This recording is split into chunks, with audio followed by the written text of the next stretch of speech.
Según San Mateo, capítulo número 10, vamos a abrir la bendita palabra de Dios y leemos el versículo número 1 en adelante, que nos dice la bendita palabra de Dios. Entonces, llamando a sus 12 discípulos, les dio autoridad sobre los espíritus inmundos para que los echasen fuera y para sanar toda enfermedad y toda dolencia. Los nombres de los 12 apóstoles son estos. Primero, Simón, llamado Pedro, y Andrés su hermano, Jacobo hijo de Zebedeo y Juan su hermano, Felipe, Bartolomé, Tomás, Mateo el publicano, Jacobo hijo de Alfeo, Lebeo por sobrenombre Tadeo, Simón el cananista y Judas Iscariote, el que también le entregó. Hasta ahí vamos a dejar la porción. Pueden tomar su asiento, hermanos y hermanas. Bendito sea Dios. Como lo dijimos, hermano y hermana, en la lectura anterior a esta de hoy, el Señor, hermano, estaba preparando su mensaje para una nueva etapa, hermano, en su ministerio. Ya el Señor, hermano, le había seguido mucha gente por los milagros, por las señales que él hacía, donde el Señor ya, hermano, a esta altura ya había mostrado su autoridad, esa unción que él tenía, como la misma gente decía, que el Señor enseñaba como quien tenía autoridad y no como los escribas.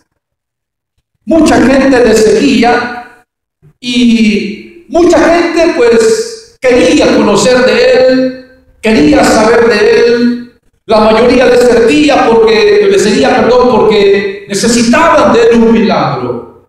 Y el Señor dice claramente en la palabra de Dios, a los que venían a él, el Señor los sanaba.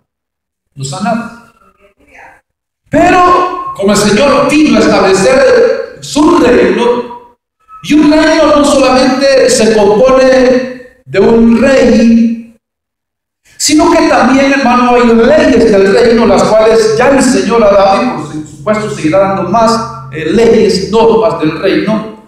Pero también, hermano, un reino tiene súbditos, tiene servidores, para, hermano, servirle a un pueblo. Entonces el Señor, hermano, él sabía que su tiempo era limitado. No es porque él fuese limitado o es limitado. Dios es ilimitado, es eterno, pero su estancia aquí en la tierra era limitada. Entonces, sabiendo eso, el Señor, hermano, tenía que capacitar hombres que, hermano, fuesen como él. Y es una tarea dura, porque fueron tan solamente 3 años y medio de su ministerio, y en 3 años y medio el Señor tenía, hermano, que encontrar los hombres ideales, idóneos, para esta obra a la cual los iba a mandar. Tenían que ser hombres, hermano, que se pareciesen mucho a él, no físicamente, sino, hermano, espiritualmente. No físicamente, sino, hermano, que imitasen, hermano, la conducta, las acciones del mismo Dios, de Cristo. Cosa, hermano, que se ve difícil, porque estamos hablando que Dios está tratando de hacer hombres imperfectos, hombres carnales, mortales, hermano, que se parezcan a él. ¿Y quién se va a parecer a Dios? No hay un ser humano que pueda llegar a parecerse a Dios, hermano, a ser como Dios, a actuar como Dios, porque Dios es único. Y no es que el Señor, hermano, quiera hacer sentir mal a los hombres, a los discípulos. No, porque Él es Dios, y por mucho que un hombre, hermano, entregue su vida, se consagre a Dios, jamás va a poder llegar a ser, hermano, como Dios. El mismo apóstol Pablo, él decía, bueno, ustedes imítenme a mí en lo que yo imito a Cristo.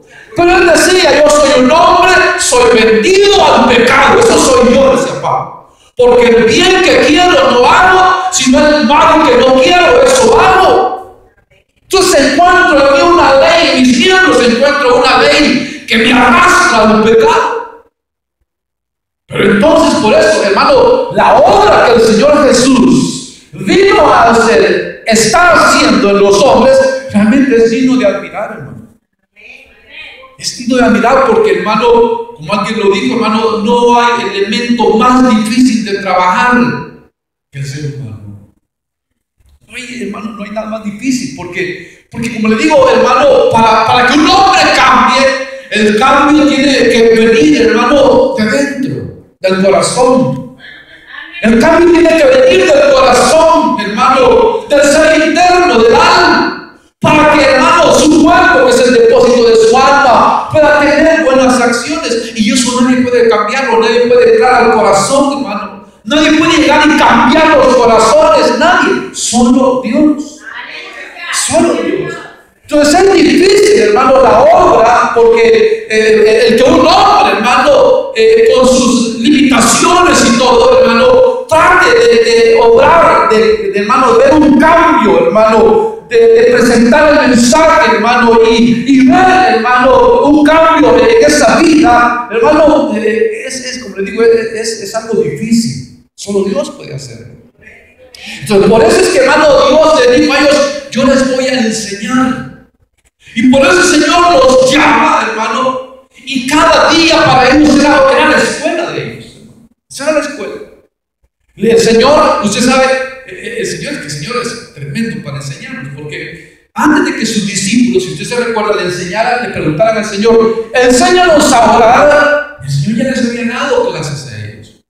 Porque dice que el Señor los dejaba a ellos dormidos y él se iba a orar. Se iba, dice, como a una distancia de un tiro de piedra, y allá se iba el Señor a orar. Entonces quizás en algún momento los discípulos, en su inquietud, en su curiosidad, hermano, de saber más de su maestro, quizás más de alguna vez, hermano, miraban qué hacía. Miremos, allá va, donde va siempre, allá va, y miraban que se ponía de rodillas, y lo miraban, hermano, y quizás, hermano, sus gestos, hermano, quizás la posición de su cuerpo hablaba mucho, porque muchas veces hablamos mucho con el cuerpo, con los ademanes. Quizás ellos miraban. Entonces llegó un momento en que le dijeron, Señor, queremos que nos enseñes a orar. ¿Cómo podemos orar? Bien. Y usted sabe, ya pasamos en ese capítulo donde el Señor les enseña a orar a sus discípulos. Entonces, hermano, esa gente que les seguía, era mucha la gente que les seguía, pero como le digo, venía una etapa nueva. O sea, el Señor Jesús, él sabía que su tiempo estaba limitado. Entonces él no podía hacerse Dios aquí, hermano, porque como Dios, él está en todo lugar, pero él no podía porque había tomado un cuerpo a forma de semejanza de hombre. Entonces el Señor tenía esa limitación, hermano, física. Entonces el Señor dijo, tengo que valerme de hombres que hagan lo que yo estoy haciendo. Y dice, hermano, que antes, bueno, en otros evangelios dice claramente, hermano, de que antes de llamar a sus discípulos, él pasó orando toda la noche, pidiéndole a Dios, porque la tarea a la cual los iba a mandar era una tarea difícil, hermano. Difícil, como le digo, porque si hay algo duro, hermano, difícil de dominar, de doblegar, es el corazón humano. Pero fíjense, también el Señor, hermano, y dice, entonces llamando a sus 12 discípulos. O sea, de entre la multitud, el Señor llama 12. De esos 12, uno no era realmente hijo de Dios. Eso que era hijo de perdición, como era Judas Iscariote. Sin embargo, el Señor lo llama porque él tiene sus propósitos misteriosos, ¿verdad? Lo llama. Pero dice, llamó a sus discípulos, pero mire, dice, y les dio autoridad sobre los espíritus inmundos para que los echasen fuera y para sanar toda enfermedad y toda dolencia. Ahora mire cómo empieza el versículo 2. Dice, los nombres de los 12 apóstoles. apóstoles. En el versículo 1 los llama discípulos. En el versículo 2 los llama apóstoles. Ahora, hay diferencia entre ser discípulo y ser un apóstol. Porque un discípulo es alguien a quien se le está enseñando. En cambio, un apóstol es alguien que va en representación de otro para representarlo en una manera completa. Yo iba a decir plenipotenciaria, pero no me van a entender, entonces de una manera completa. O sea, de que el apóstol va representando, el enviado, que es la palabra que quiere decir apóstol, enviado, va representando a alguien, y a ese alguien que representa, lo representa como que si él mismo estuviera ahí. Entonces, de discípulos, de estudiantes, de aprendices, hermano, pasan a ser enviados, apóstoles. Pero entonces, ¿qué es lo que sucedió? Si nos acaban de llamar discípulos, y ahora dice que estos son los nombres de los 12 apóstoles. Entonces, algo tuvo que haber pasado, ¿verdad? En ese lapso de tiempo. ¿Qué es lo que pasa? Que dice que llamó a sus discípulos y dice, les dio autoridad, los invistió de su poder.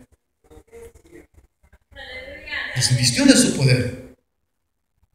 A lo mejor los puso de rodillas y oró por ellos. Esa era la costumbre bíblica, hermano, cuando se ordenaban apóstoles, se ordenaban pastores, aunque todavía no estaba en la iglesia, pero algo tuvo que ver eso el Señor. Su palabra sola basta como autoridad para delegar. Pero dice que les invistió de su poder, les dio su autoridad. Le dijo, como yo tengo autoridad, yo les doy autoridad a ustedes sobre los demonios, sobre los espíritus malos, sobre los enfermos, sobre toda enfermedad, para que los sanen a todos. Yo les doy esa autoridad. Se la dio. Entonces le dijo, ahora ya no están aquí, ahora van a estar de este lado. De discípulos pasaron a ser apóstoles, de aprendices pasaron ahora a ser hombres con autoridad. Entonces, fíjense, aquí es interesante, y es bueno que nosotros aprendamos esto, porque tal vez usted ha escuchado hombres hoy en los tiempos modernos que se dicen ser apóstoles. Fíjense que se dicen ser apóstoles. Sin embargo, hermano, yo no estoy en contra de eso, porque dentro de los ministerios, los 5 ministerios que el Señor Jesús dejó para su iglesia, está el del apóstol. El ministerio del apóstol, o sea, está en vigencia. Pueden haber hombres de Dios, pero el punto es que, hermano, el que dice, el que se autonombra o el que se deja nombrar apóstol de los hombres, hermano, debe ser alguien que tenga estas manifestaciones de Cristo. Porque como le digo, esa es la virtud del enviado, que va y representa a su enviador en una manera completa. Ahora, esto no es difícil, porque el tener el don de sanidad, el tener el don, hermano, de echar fuera demonios, ahí lo dice, no estaban los discípulos. El poder estaba en Cristo, ¿verdad, hermano? Porque Él fue el que se los dio. Él fue el que se los dio. Entonces, un hombre, hermano, puede tener el don de sanidad, el don del Espíritu Santo. Está bien, gloria a Dios por eso. Pero, hermano, es ahí donde el hombre debe de entender que todo lo que tenga de una manifestación espiritual, sobrenatural, si usted quiere, proviene de Dios, no de los hombres. Y eso es fácil de recibir. O sea, fácil en el aspecto de que el hombre, hermano, no tiene que hacer nada para lograrlo, sino simplemente, hermano, que sea Dios el que, hermano, encuentre gracia en el corazón de esa persona para darle ese don. Pero, mire, todo el capítulo 10 es una predicación, una enseñanza tremenda para los discípulos, ahora apóstoles. Porque no solamente el Señor les va a pedir a ellos que, les haga la autoridad, que hagan lo que Él está haciendo, sino que les va, hermano, también a dar enseñanza de cómo Él quiere que ellos sean. Porque ese es el problema de hoy, hermano. Que a los pastores nos gusta, hermano. Nos gusta el relajo, nos gusta, hermano, la acción, la emoción y que la gente vea, hermano, que cuando oramos la gente se sana y cuando, hermano, vivimos con aceite, los enfermos son sanados y hermano, Dios nos bendice y se echa fuera demonios. Pero, hermano, eso muchas veces, hermano, nos engaña, nos ilusiona a nosotros los pastores porque creemos que somos nosotros los que tenemos el poder. Somos nosotros. Y entonces tendemos, hermano, a inclinar el corazón de las personas, a vernos a nosotros como que si fuéramos algo especial, lo cual no somos. Somos tan mortales como todos los hombres. Somos tan finitos como todos los hombres. La única diferencia que hay, hermano, entre un apóstol, hermano, un hombre de Dios y otros, es que Dios, hermano, le ha depositado a este hombre una confianza que le ha repartido dones, le ha repartido de su gracia, de su poder, para que haga cosas. Pero eso es todo, nada hace especial a un hombre así. Sigue siendo hombre. Entonces, por eso le digo, mira, hermano, de que muchas veces los pastores y los apóstoles y todos los que, hermano, manejan un ministerio dentro de la obra de Dios, hermano, no lo hacemos porque realmente, hermano, entendamos que Dios nos ha llamado a servir, a humillarnos, a servir a la gente. No, sino que pensamos todo que nos ha llamado Dios para que la gente nos sirva, para que la gente nos venere, para que la gente, hermano, tenga de nosotros, hermano, un concepto, hermano, altísimo, y que, hermano, ellos nos sirvan a nosotros en lugar de nosotros los ministros servirle a la gente. Por eso le digo al Señor, en la escuela, a los discípulos, Él se los enseñó. Él se los enseñó porque ellos discutían siempre quién sería el mayor. Cuando el Señor estuviera, ¿quién iba a tomar la rienda del ministerio? ¿Quién iba a dirigir a los 11, a los 12? ¿Quién iba a ser? Yo decía, bueno, no, seré yo. No, yo, seré yo. Y el Señor dijo, no, deben de entender, tienen que entender. Entre ustedes, en las naciones está bien, dijo Dios. Los grandes se enseñorean de los pequeños, pero entre ustedes no va a ser así. Entre ustedes va a ser, el que quiera ser el mayor, tiene que servir a los demás. En eso consiste la grandeza delante de Dios, hermano, en que el hombre aprenda, en que es llamado a servir y no a ser servido. Ahora, fíjense, o sea, el poder de Dios es tremendo, porque Dios le da su poder, hermano, a quien se lo pueda dar, se lo da y funciona.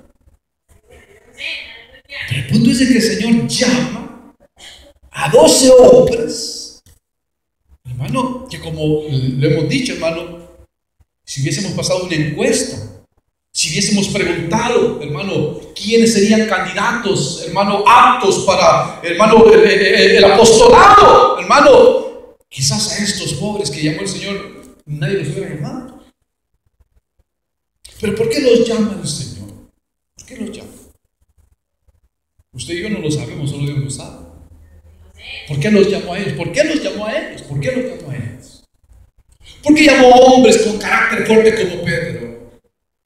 No solamente, hermano, eran hombres de carácter fuerte, sino que, hermano, eran ambiciosos. Ahí estaba Mateo.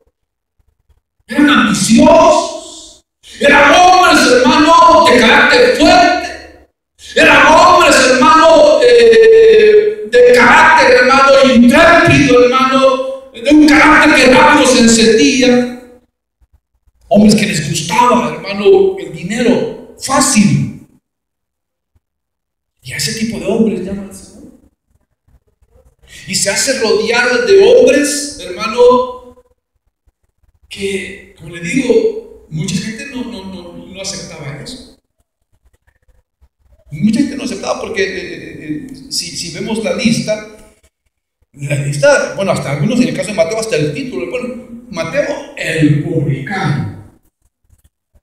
Entonces había o sea, el Señor mezcló gente, hermano, que sus pensamientos, que sus ideales en el mundo eran diferentes. Y Dios los une. El Señor los une y los va a capacitar, porque mire, después del capítulo 10, los discípulos siguieron siendo hombres normales, hombres en los cuales Dios tenía que trabajar en su carácter, en su manera de pensar. Fue un proceso que dura toda la vida, hermano. Entonces, ¿qué es lo que sucede? Que cuando vemos, hermano, el tipo de hombres que llama, vemos que el grupo de los miles que le seguían se hace pequeño a 12. Y del grupo que llama el Señor, hermano, vemos que el Señor llama en el caso de dos parejas que son hermanos. Pedro y Andrés, Juan y Jacob. Son hermanos. Pero además de eso, hermano, Juan y Jacob, hermano, venían siendo primos del Señor Jesús. Venían siendo primos del Señor Jesús. Y se piensa que hubieron 3 más de los discípulos, de los apóstoles que el Señor llamó, que tenían un parentesco con el Señor. Y que por supuesto no vamos a ahondar en eso, pero si eso fuera cierto, estamos hablando de que casi la mitad de los apóstoles tenían un nexo familiar con el Señor Jesús. Entonces uno puede decir, miren, ya no solo gente de la familia. Pero si vemos, hermano, a la gente que escogió, aunque tenía una conexión de familia, eran gente, hermano, a la cual había que trabajar mucho para cambiar su manera de ser. Entonces, mire, con esto lo que Dios nos está enseñando, hermano, es que no importa qué tan defectuoso puede ser nuestro carácter. Porque a veces nos ponemos limitaciones. Dice la muchacha, yo creo que no voy a encontrar novio porque yo soy muy picky. Pero Dios puede cambiarla. Sí, Dios puede cambiarla. No, dicen los hermanos, yo creo que no me voy a casar, hermano, porque yo quiero una mujer. Hay un hermano que dice, yo quiero una mujer, el único requisito que le pide es que pueda cocinar. Pero si no la hay, no, si lo voy allá, dice, yo sí me voy a encontrar una mujer que cocine como a mí me gusta, dice. Pero es ahí, hermano, donde esos defectos de carácter, de pensamiento que podemos tener, hermano, Dios es capaz de cambiarlos. Dios es capaz de cambiarlos. Dios es capaz de enseñarnos, hermano, que quizás, hermano, hombres y mujeres por los cuales nadie daba nada, Dios puede hacer de nosotros, hermanos, diamantes en bruto, joyas preciosas, hombres útiles, mujeres útiles. Dios puede hacer. Y por eso le digo, por eso que propósito tenga que haya dado el nombre, que los hayamos leído. Si ya sabemos que eran 12, pero es que muchas veces la gente piensa que el Señor escogió a 12 santísimos, ¿verdad? Uno dice, no, de seguro los que escogió eran porque eran los que más oraban, los que más ayunaban, los que más oraban a Dios. Pues fíjense que no, ni sabían orar. Tuvieron que preguntarle al Señor que les enseñara a orar. No sabían ni siquiera, no sé muchas cosas. No sabía ni siquiera, hermano, cómo, hermano, un hombre puede llegar a estar en un lugar y escalar posiciones que no sabía. Yo pensaba que esto era al pleito, a la lucha, a la fuerza, al grito. Y entonces viene el Señor y comienza, llama, dice, y entonces ya Dios los llama apóstoles, le dice, el primero es Simón, llamado Pedro, y Andrés, su hermano. Luego dice Jacob, hijo de Zebedeo, y Juan, su hermano. Usted sabe que este Juan y Jacob los apodaban los hijos del trueno, porque tenían un carácter que reventaba fácil. Imagínense. Entonces uno, ya lo he dicho, uno muchas veces descarta a los hermanos. Y dice, hermanos, orémosle a Dios para que levante siervos y siervas. Y dice, ay Dios, la hermana fulana dice que quiere servir, pero con ese es su carácter, ¿quién sabe que la llame Dios? ¿Verdad? El hermano fulano dice que quiere servir al Señor, pero así como es, ay, ¿quién? Con ese es su carácter que tiene, ¿quién sabe que Dios lo llame? Pero aquí Dios estaba llamando a dos de esos, como decimos nosotros, bravos, peleoneros, buchicheros, brincadores, montoneros. Fíjense, llama a Simón y llama a Andrés, su hermano. Simón, mire, Simón no era una cosa así suave, hermano. Primero tenía su carácter fuerte. Pero luego, hermano, se piensa que Simón era un simpatizante de la guerrilla urbana que había en ese entonces. Ya le voy a explicar. Su mismo nombre, hermano, tiene mucho. Entonces, porque nosotros, como le digo, vemos ahí las santas, los santos apóstoles, pero esos pícaros que están ahí, Dios tuvo que obrar en ellos, hermano. Claro, ahora llegaron a ser hombres de Dios, santos, y llegaron a parecerse a Cristo, y Dios llegó a usarlos, porque, hermano, conforme ellos fueron, hermano, metiéndose con Dios los fue moldeando. O sea que lo que el Señor quería hacer de esos 12 Cristos más. Dios dijo, de estos 12 tengo que, bueno, 11 digo, Señor, porque el otro ya sé que ese no es hijo de Dios. Pero de estos 11 tengo que hacer 11 Cristos más. Que sean igual que yo. Que hagan lo que yo hago, que vivan como yo vivo. Ahí está un problema, ¿verdad? Ahí está un problema. Como ya le digo. Ya le dije, y me lo dijeron, y nos lo dice Dios. A los que nos acercamos a Dios pretendiendo servirle, pero lo hacemos por el amor al dinero, por el amor a la riqueza, por el amor a la grandeza, hermano, Dios dice, cuidado, porque yo no estoy llamando a hombres para que se enriquezcan de mi obra, de mis ovejas, de mi pueblo. Estoy llamando a hombres que me sirvan, que lo den todo por mi pueblo. Por eso le digo, hermano, causan risa esos que se llaman apóstoles, hermano, y hermano, a lengua se le miran, que lo hacen por dinero. ¿Usted cree que, hermano, pastores y apóstoles que hasta aviones tienen, hermano, hasta limusinas y todo eso, hermano, son imitación de Cristo? ¿Acaso el Señor anduvo en limusina? ¿Acaso el Señor, hermano, anduvo con guardaespaldas? No. Se andaban los 11 porque era a lo que les estaba enseñando. No era porque andaba 11 guardaespaldas o 12. No eran guardaespaldas. Eran discípulos. Pero causan risa, son payasos, hermano, los que se ponen el título de pastores, de ministros, de apóstoles. Los que, hermano, van en pos del dinero, de la riqueza, de la grandeza, de la fama, de la fortuna. Y todavía dicen que son apóstoles de Cristo. Imagínense. Cuando el mismo Señor dijo, vengan, miren a dónde, allá, ven aquel arbolito, pues ahí es donde duermo yo. Ven esas piedras, ahí es donde recuesto mi cabeza. Ahora los pastores de hoy, hermano, ahora el jacuzzi, el sauna.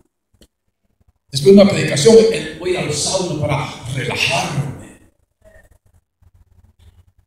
Una caricatura, unos payasos fue, ¿verdad? Luego dice, hermano, dice Felipe, Bartolomé, Tomás, Mateo el publicano, Jacobo hijo de Alfeo, Leveo por sobrenombre Tadeo, Simón el cananista y Judas Iscariote, el que también le entregó. Entonces, en el tiempo del Señor, hermano, el ambiente estaba difícil. Pero siempre ha sido así. Cuando hay, hermano, un imperio que está, hermano, sometiendo naciones, pueblos, ciudades, siempre el ambiente es un peligro. La política es un peligro. Pero el Señor estaba rodeado de ese ambiente, porque el imperio romano, pues a todos les agradaba. Los fariseos, hermano, ellos odiaban al imperio romano. Los fariseos, recuerden que Israel era una colonia del imperio romano. Los fariseos no les caían bien, no querían a los romanos. En cambio, los saduceos simpatizaban con los romanos. Los saduceos decían que el imperio romano era como un benefactor del mundo, a quien había que servirle y había que apoyarlo. Entonces estaban los que estaban en contra del imperio, los que estaban a favor del imperio, como Mateo, el publicano, ese era un vendido al imperio romano. Y por eso les odiaban los publicanos, porque ellos les servían al imperio romano para chuparle la sangre a sus mismos hermanos. A sus mismos hermanos. Entonces, hermano, el ambiente era tremendo. Porque también estaban, hermano, las facciones que hoy en tiempo moderno llamamos guerrilla o insurgencia o contrarios. Entonces, hermano, estaba el grupo, aquí hay uno de ellos entre los dos, Hay uno de ellos. En los otros evangelios se dice claramente, hermano, Simón el celote. Aquí dice Simón el cananista. Pero en los otros evangelios dice Simón el celote. Celote quiere decir celoso. Y cananista quiere decir celoso, solamente que en arameo. O sea, es lo mismo. Cananista o celote es lo mismo. Pero los celotes, hermano, eran un grupo de guerrilleros que estaban luchando contra el Imperio Romano. Pero como eran tan pequeños en número, comparado con el Imperio Romano, ellos no podían vencer al Imperio Romano. Entonces ellos lo que hacían, hermanos, ellos hacían lo que modernamente se conoce como guerra de guerrillas. Y el sistema de guerra de guerrillas es que la guerrilla lo que hace, hermano, es ataca y desaparece. Eso es lo que hace la guerrilla. Que designa ciertos puestos de ataque, los ataca y se alejan inmediatamente, porque saben que no pueden combatir al enemigo. Entonces, esos eran los celotes. Entonces, no solamente, hermano, el Señor estaba rodeado de una política peligrosa, donde hablar, abrir la boca, hermano, podía, hermano, significar la muerte o el beneplácito de otros, sino que también, hermano, el Señor estaba rodeado de gente, siempre estuvo rodeado de gente, hermano, de diferentes clases sociales. Siempre. Lo buscaban, hermanos, centuriones, lo buscaban dirigentes de las sinagogas, lo buscaban hombres, pobres, leprosos, prostitutas, enfermos, viudas, hermano, muchos, de todo ese tipo de gente. El Señor estaba rodeado. Él estaba acostumbrado a eso, porque es Dios, a eso vino, ¿verdad? A ayudarles a todos. Pero no todos se le acercaban con la misma intención. Porque fíjense, los fariseos, los saduceos, todos los religiosos, se le acercaban, dice, para hacerle preguntas, para tentarle. Pero aquí fíjense, muchas veces nosotros pensamos que al Señor lo abordaban solamente para hacerle preguntas religiosas. Pero fíjense que no. Se le acercaban para hacerle preguntas políticas también, aunque no lo dice claramente. Pero lo podemos deducir. Primero, porque si un fariseo se le acercaba al Señor, no le hacía solamente la pregunta espiritual conforme de acuerdo a la ley, lo que ellos querían también saber qué es lo que había en el corazón del Señor con respecto a la situación política.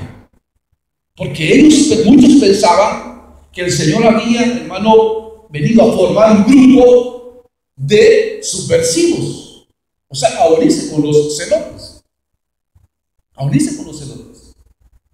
Por eso es que se acuerda cuando el Señor ya va a ser entregado y el Señor le dice a sus discípulos: al principio les dije, no lleven nada para ir a sanar y a calmar toda enfermedad, pero ahora les digo, el que tiene una espada vaya a llegarle. Dice que dos de sus discípulos le dijeron: Señor, aquí tenemos una cada uno. ¿Sí? ¿Quiénes eran? Dice que eran los discípulos. Uno era Pedro. El otro, sin lugar a dudas, que era Simón el celote. Porque aunque había dejado la pasión revolucionaria, pero nunca dejó el arma, siempre la tuvo ahí.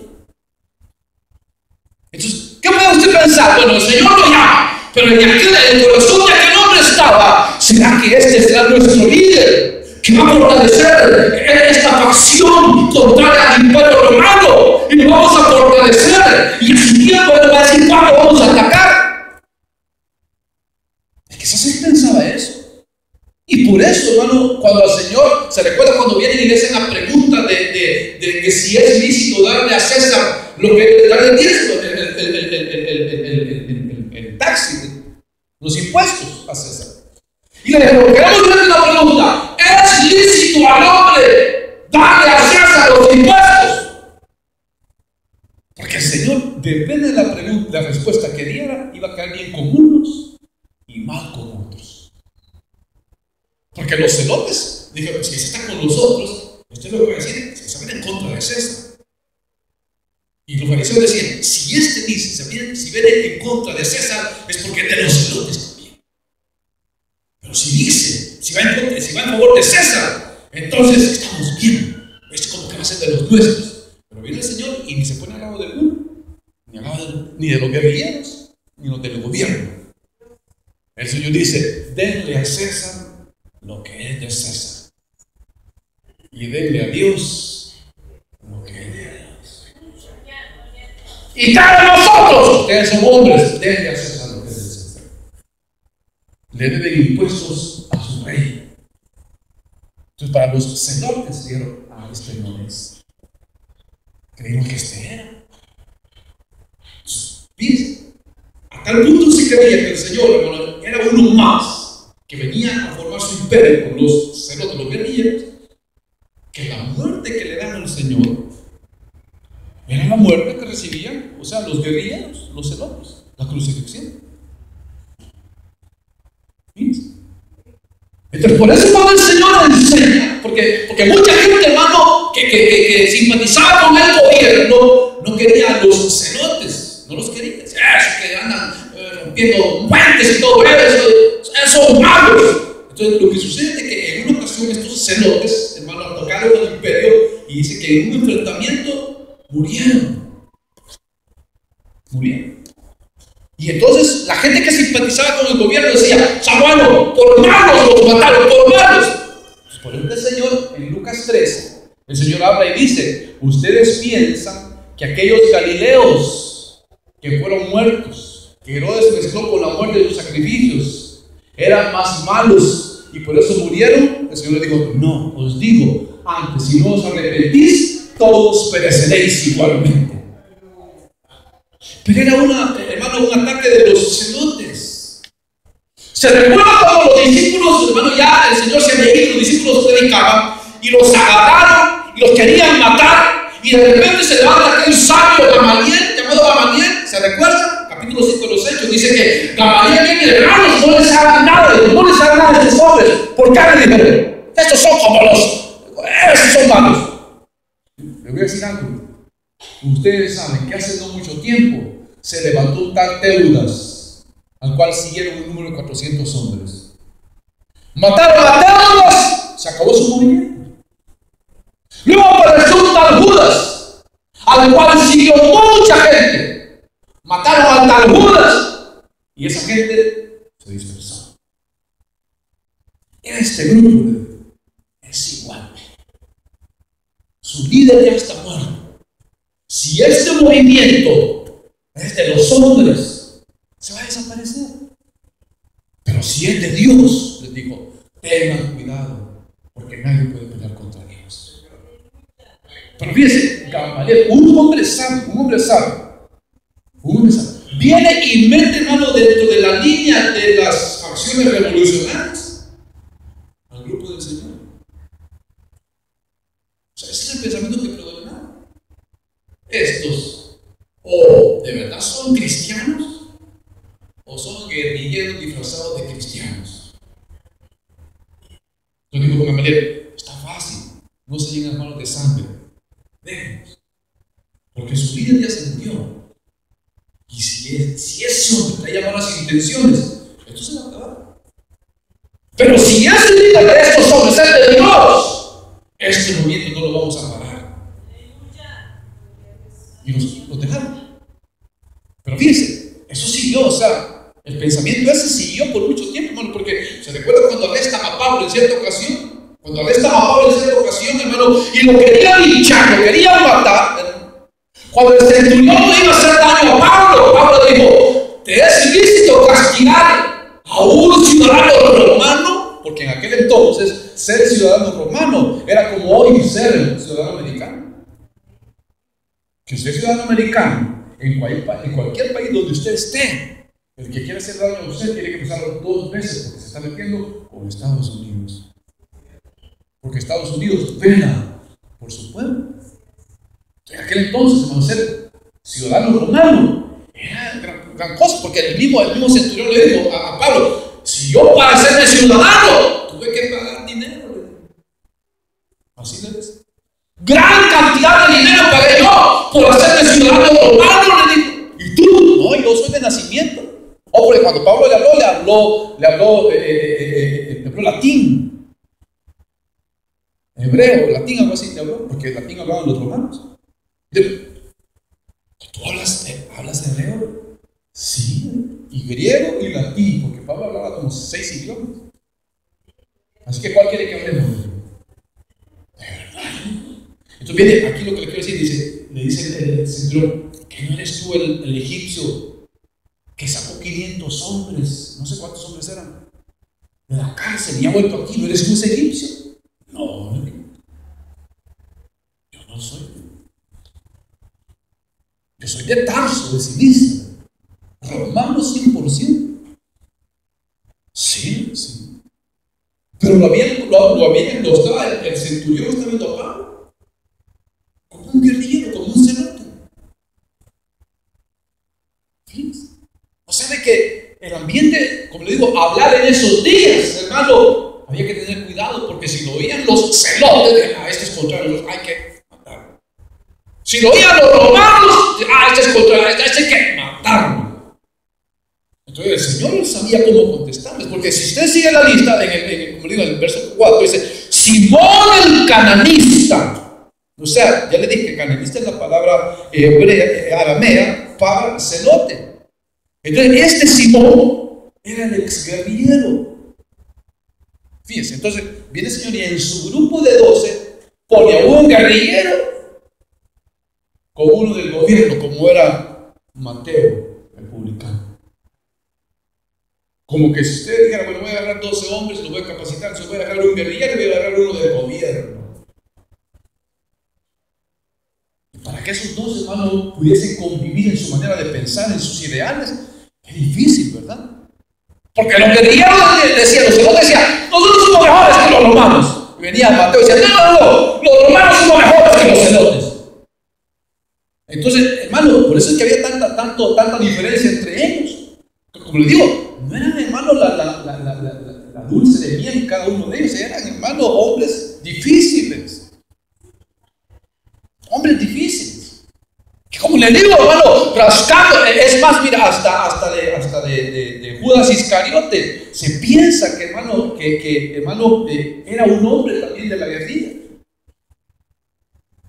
Por su mismo nombre, hermano, porque, bueno, teníamos que extendernos, pero ya que ponernos a casa, teníamos que extendernos para, hermano, examinar el nombre de Judas Iscariote como igual el de Pedro, hermano. O sea, Simón, se llama Simón Pedro, hijo de Jonás, como así dice San Juan. Pero en realidad no era eso lo que quiere decir. Sino que eso, pues, tendríamos que alargarnos en cuanto a eso. Pero lo seguro es que, hermano, el Señor se hizo rodear de hombres de pensamiento político diferente, como Mateo, como hermano Simón el cananista. Pensamiento diferente. Hombres de carácter diferente, hermano, de carácter fuerte, hermano. Pero a esos 12 u 11, como usted quiera considerar, a esos 12 Dios los capacita para que se parecieran a Él. Amén, hermano. Y si a usted le dijera, mira, hermano, Dios te está llamando a servir porque Dios quiere que usted sea como Él. Quizás nosotros en nuestra humildad, en nuestra sinceridad digamos, no, hermano, búsquense otra porque ya no tengo mucho defecto. Yo me enojo, hermano, yo no me dejo, yo soy peleonero, hermano, mire, a mí ¿verdad? Pero ¿qué tal si yo dijera, pues de esas ando buscando? De esas ando buscando, de esas peleoneras, de esas que no se dejan mandar, de esas me gustan, ese Señor. Que yo le diga eso, o sea, le cerrar la puerta, bueno, ni modo, entonces, si así me quiere, pues ni modo, puede hacerlo. O usted, hermano, le diga, el Señor, yo quiero usar tu vida. Usted, Señor, primero, Señor, ya ves que yo soy bravo, soy machetero, ahí tengo mi machete en mi carro, por las dudas, Señor. Leonero, Señor. A mí no me gusta que me digan nada, a mí no me gusta recibir órdenes, Señor. Un montón de cosas. Pero el Señor viene y le dice, no importa, si de eso ando buscando. Porque como le digo, nosotros pensamos que si el Señor va a llamar a alguien, va a llamar a un hombre santo, de oración, de ayuno, de esto, ya su carácter formado, humilde, sencillo, manso. Y cuando vemos, hermano, el tipo de gente que el Señor llama, uno dice, equivocó Dios. Mira, ¿a quién llamó el pastor? ¿A quién puso de supervisor el pastor? Mira, ¿a quién puso? Mire quién le está sirviendo en la cuna. Mire a quién puso. Pero no entendemos, hermano, que Dios, hombres y mujeres como usted y yo, buenos para nada, de eso se va el Señor. Y comienza que dice: Señor, esto no me gusta, fuera. Esto no me gusta, fuera. Esto no me gusta. Señor, pero si esto lo quiero mucho, pues aunque lo quieras mucho, no me gusta. Y entonces, ¿qué voy a hacer, Señor? Vas a hacer como yo quiero que seas. Yo quiero que seas, como dice el canto. Un día orando le dije al Señor: yo quiero servirte. Hazme de ti un vaso útil. Te quiero servir. Está bien, si me quieres servir, está bien, pero ahora te voy a moldear a mi imagen. Te voy a moldear. Quiero una alabanza en lugar de tu queja. ¿Verdad? Quiero que perdones en lugar de guardar rencor. Quiero que des en lugar de esperar que te den. Quiero que pidas perdón, aunque no te haya ofendido, en lugar de que esperes que te pidan perdón. Hermano, comienza el Señor a pedirnos y yo dice: Dios mío, ¿en qué me metí? Pero como el Señor cuando nos llama, Él no nos va a hacer daño. Siempre nos va a hacer bien. Entonces, hermano, personas, como le digo, con muchos defectos, Dios los hace con esos mismos defectos, los hace brillar para la gloria de su nombre. Entonces, si llamó a estos guerrilleros, políticos, mentirosos, ladrones, amantes de lo ajeno, y llegaron a hacer grandes cosas, ¿por qué usted y yo no vamos a poder hacer algo por Dios? ¿Por qué usted y yo no vamos a poder hacer por Dios? Claro que podemos, ¿verdad, hermano? Así que lo que nos quede es: Señor, aquí estoy. Si crees que puedes hacer algo con este pedazo de tierra, hazlo. Que tú ya sabes cómo soy. Ya me conoces de revés y derecho. Así que aquí estoy. Si quieres servirme, pues usa. Si no, agárrate otro peor o mejor que yo, pero para que se lo hagamos. ¿Verdad, hermano? Que se lo hagan al Señor. Pero de que hay necesidad de hombres que hagan la obra como Dios quiere, hay necesidad. Ya el mundo está lleno de pastores adinerados, de apóstoles amores al dinero. Ya está lleno, ya no quiere eso, Señor, ya se acabaron. Ahora el Señor quiere hombres y mujeres que le sirvamos a Dios sin ningún interés. Que lo demos todo por el Señor. Amén. Adelante, así que quiera Dios que en un futuro no muy lejano usted pueda estar en una posición donde le esté sirviendo a Dios mejor. Y si estamos así como discípulos aprendiendo, que un día estemos, hermano, ya en un lugar donde podamos ser más para el Señor. Amén, hermano. Vamos a orar, hermano y hermana. Padre nuestro que estás en los cielos, en el nombre poderoso de Jesús, nuestro Señor y Salvador, te damos muchas gracias por tu grande amor.